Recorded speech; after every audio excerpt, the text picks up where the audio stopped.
Les gars, j'ai revu l'action sur la blessure de Moussiala plusieurs fois, une dizaine de fois même.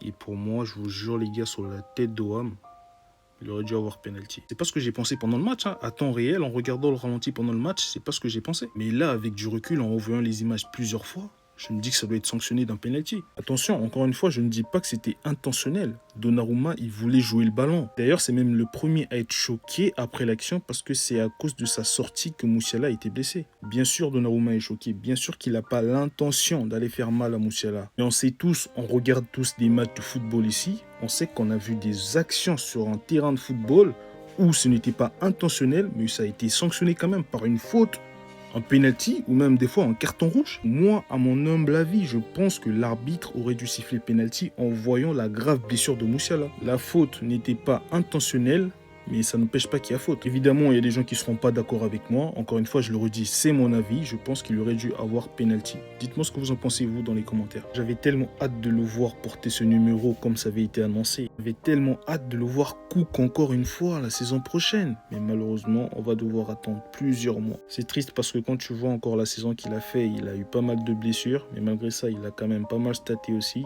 Mais qu'est-ce que ça aurait été s'il n'avait pas été blessé autant?